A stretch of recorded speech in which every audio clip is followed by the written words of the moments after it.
हिंदुस्तान का जिक्र नहीं किया गया है। हम पाखंड की बात तो करते हैं और पाखंड की बात में सरजू नदी का नाम ले लेते हैं जब कि वो घाघरा है।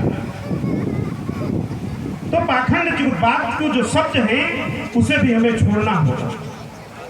मिशन तो बहुत चल रहे हैं, मिशन के बारे में क्या पाखंड है, ब्राह्मणवाद क्या है, मनुवाद क्या है, ये सारी चीजें सभी लोगों को पता है।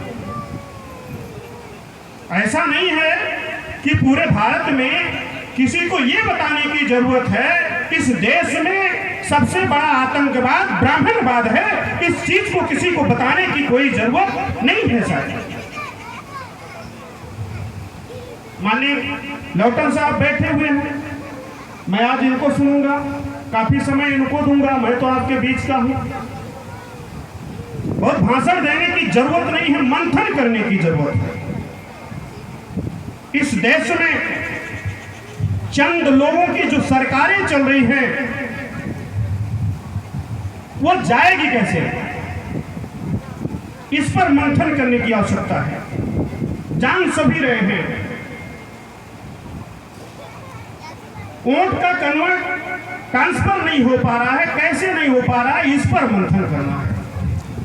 हम अपनी पार्टी लेकर के चल देते हैं, हम अपनी पार्टी लेकर के चल देते हैं और जिससे मुकाबला करते हैं वो आपस में बंटते नहीं, हम आपस में बंट जाते हैं। अभी सागन विधानसभा की बात कर लीजिए, चंद वोटों से एक व्यक्ति हार गया। भले ही कमीना हो, नीच हो, हरामी हो, कुछ भी हो है आपका, अगर थोड़ा से समझदारी आपने किया होता तो शायद ये सीट आपके हाथ से न जाती। अपना नंगा लुच्चा कमीना नीच ही क्यों ना हो है अपना, अपने को मारा जा सकता है, पीटा जा सकता है, उससे झगड़ा किया जा सकता है। क्योंकि शासन सत्ता न रहने की वजह से कितना दुख झेलना पड़ता है ये समाजवादी पार्टी, बहुजन समाज पार्टी के लोगों को बाखूबी पता होगा। 10 साल से सत्ता से दूर है और इन दोनों लोगों के, अब किस शब्द में कहूं, इन दोनों लोगों की नालायकियत की वजह से हम सब मार खा रहे हैं। आज जो खुल करके बोल कोई नहीं पा रहा है, अगर आज चाहे वो समाजवादी पार्टी की सरकार होती, चाहे वो बहुजन समाज पार्टी की सरकार होती, तो आज खुल करके दहाड़ करके बोलते, सारे लोग बोलते। अगर आज कोई बोलता है कि बैठा हुआ समाज, ये बैकवर्ड समाज जो है, यही आपको उल्टा कहेगा। माननीय लौटन साहब, मैं आपसे निवेदन करूंगा कि बैकवर्ड समाज को मनोरंजन चाहिए। अगर एक भगवान को आप हटा रहे हैं, एक दूसरा भगवान आपको पैदा करके देना पड़ेगा। भगवान को नकारते नकारते हम लोग स्वयं नकार लिए गए। रामचरितमानस के स्थान पर कोई रामचरितमानस आपको देना पड़ेगा, शुरू करना पड़ेगा, तब जाकर के सुधार हो सकता है। इन भाई मनोरंजन है, ये मेरा जो समाज है ये मनोरंजन है। दूसरी चीज, ये जो बैकवर्ड समाज है, डॉक्टर B.R. अम्बेडकर को अपना नहीं माना।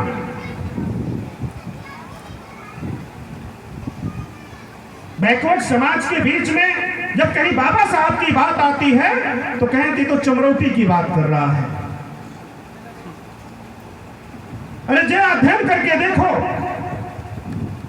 जो भी आंदोलन है सारे आंदोलन बैकवर्ड के महापुरुषों के हैं और वास्तव में बैकवर्ड की घर वापसी होनी चाहिए। अभी आप दूसरे घर में चले गए, क्यों लौटन साहब? बैकवर्ड को इनकी घर वापसी करानी चाहिए और इनकी जब घर वापसी हो जाएगी, अपने असली घर में आ जाएंगे तो शायद इस देश की हुकूमत आपकी होगी, लेकिन अपने घर में आपको आना होगा। अभी आप दूसरे के घर में। मैं बाबा साहब की चर्चा कर रहा था, बाबा साहब की जीवनी आप जरा उठा करके देख लीजिए। अगर उत्तर प्रदेश में महार जाति में बाबा साहब पैदा हुए हैं, अगर वो उत्तर प्रदेश में होते तो आज बैकवर्ड होते। बाबा साहब चमार नहीं है, बाबा साहब महार। और भारत की कोई ऐसी जाति ये नहीं कह सकती कि हम अनुसूचित जाति में नहीं है। माननीय लौटन साहब का बहुत लंबा अध्ययन रहा है भारत की ऐसी कोई जाति नहीं है जो अनुसूचित जाति में नहीं है, और भारत की कोई ऐसी जाति नहीं है जो बैकवर्ड में नहीं है। चमार भी बैकवर्ड में है, अहीर भी अनुसूचित जाति में है, मौर्य भी अनुसूचित जाति में है। कोई ऐसी जाति नहीं है जो अनुसूचित जाति में नहीं है, और कोई ऐसी जाति नहीं है जो बैकवर्ड में नहीं है। भारत की सभी 85% जातियां अनुसूचित जाति में भी हैं और बैकवर्ड में हैं। तो बाबा साहब पहली बात तो चमार नहीं है। बाबा साहब उत्तर प्रदेश में देखा जाए तो बैकवर्ड हैं, जहां पैदा हुए वहां देखा जाए तो अनुसूचित जाति में हैं। हाँ, बाबा साहब ने जो बात कही वो चमार बिरादरी ने उसे गट्ठी मार करके गांठ मान लिया। बाबा साहब ने कहा, अरे मेरे समाज के लोगों, जो लाइन तुमने मंदिरों में लगा रखी है वो लाइन तुम विद्यालय में लगा दो, तुम्हारा भविष्य उज्जवल हो जाएगा। ये बात ये नहीं कहा था अरे चमारो, ये नहीं कहा था अरे मेरे समाज के लोगों, ये शब्द था बाबा साहब का।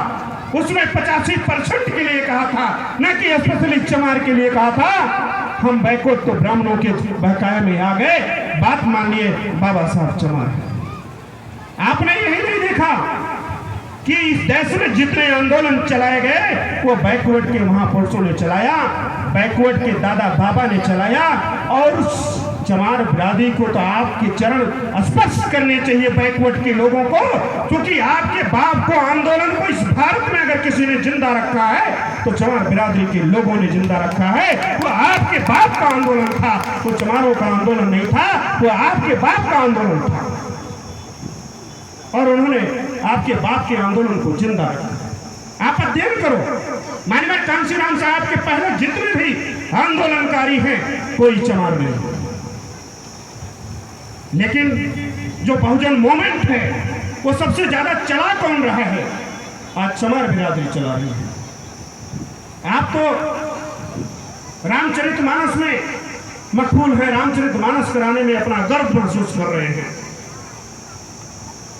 आपको तीर्थ व्रत में करने में अपना गर्व महसूस कर रहे हैं।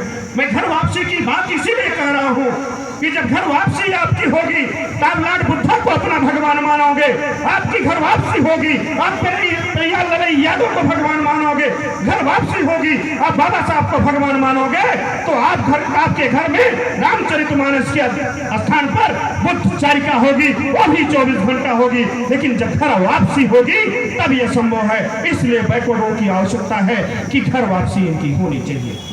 घर वापसी होगी जब एक नया घर मिलेगा तो नया दरवाजा मिलेगा, नए भगवान मिलेंगे, नए ग्रंथ मिलेंगे, नए लैट्रिन बाथरूम मिलेंगे। वो खड़हर हो चुका है, वो एकदम टूट चुका है, वो मनवाद जो है टूट चुका है। निश्चित रूप से घर वापसी आपकी होनी चाहिए। वक्ता बहुत है, समय अभाव है, माननीय संचालक महोदय सामने आ चुके हैं।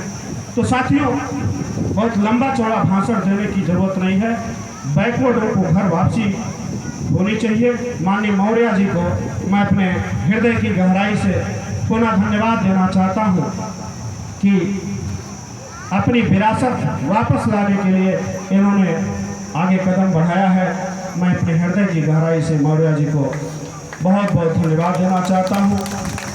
मुझे वो दिन याद है, माननीय मौर्य जी रात में 3-3 कार्यक्रम यहाँ माननीय डॉक्टर साहब 3-3 कार्यक्रम मैं और अंबिका रात में आकर के कैडर किया था तो ये गांव जग गया। तो आज हुआ उसी का फल है। तो निश्चित रूप से हम बैकवर्डों को जगना होगा, और हम बैकवर्ड बगैर जगे सत्ता का रोना रोने, बाबा का रोना रोने, बाबा के यहाँ चढ़ावा चढ़ाने बैकवर्ड जाता है। रोना रोने से काम चलने वाला नहीं है। और पहले एक शब्द माननीय संचालक महोदय, जो हम लोग बोलते हैं साथियों,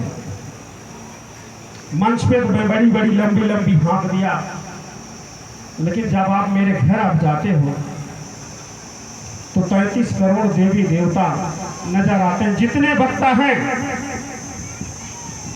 उसमें से 70% वक्ता के घरों में जाओ, देखो 33 करोड़ देवी देवता नजर आएंगे। ये पहले नेतागण सुधरे, पहले नेतागण सुधरे, नहीं तो आपसे मैं कह रहा हूं जाकर के उठा करके देख लेना। इसीलिए बुद्ध ने कहा था जब एक माता जी आई थी कि मेरी बिटिया गुड़ बहुत खाती है, तो बुद्ध ने कहा कि माता जी 1 महीना बाद आना। 1 महीना बाद जब आई, कोई बिटिया गुड़ खाना गंदी बात है, तो माता जी भड़क गई, कहीं यही बात कहनी थी तो उसी समय कह देना चाहिए था। कहे माता जी, चूँकि उस समय मैं स्वयं गुड़ खा रहा था, उस समय मैं स्वयं गुड़ खा रहा था, तो दूसरे को मना कैसे करता। पहले वक्ता लोग सुधर जाएं, अपने घर से देवी देवता का 33 करोड़ देवी देवता को हटा दें, मुंडन संस्कार जो हिंदू धर्म के संस्कार हैं उसको हटा दें, और कोई भी बैकवर्ड हिंदू नहीं है, सभी बौद्धिस्ट हैं, इसलिए उनको वापसी अपना घर वापसी कर लेना चाहिए। भारत में कोई हिंदू नहीं है साथियों। अगर आप बैकवर्ड साथी हो, अगर आप हिंदू होते तो आपका जनेऊ संस्कार हुआ होता। हर धर्म का एक संस्कार होता है। यहाँ बैठे हुए लोग, यहाँ बैठे हुए लोगों का किसी का अगर कोई संस्कार हुआ हो तो बताओ। मुसलमान जो बैठे हुए हैं उनका संस्कार हुआ होगा, खतना हुआ होगा। मेरे एक साथी बैठे हुए हैं, खतना इनका हुआ होगा। अगर इनका खतना ना हुआ होता तो मुसलमान ना माने जाते। उसी तरह हिंदू में जनेऊ संस्कार जिसका नहीं है वह हिंदू नहीं है। अगर यहाँ बैठे हुए लोगों में किसी का जनेऊ संस्कार हो तो बड़े शौक से वो हिंदू हो सकता है, अन्यथा कोई हिंदू नहीं है। समय बहुत कम है, इसी चंद शब्दों के साथ मैं विदा लेता हूँ। साथियों, पुनः आप लोगों को जय संविधान, नमो बुद्धाय, जय भीम, जय भारत, जय पूरन कहते हुए विदा।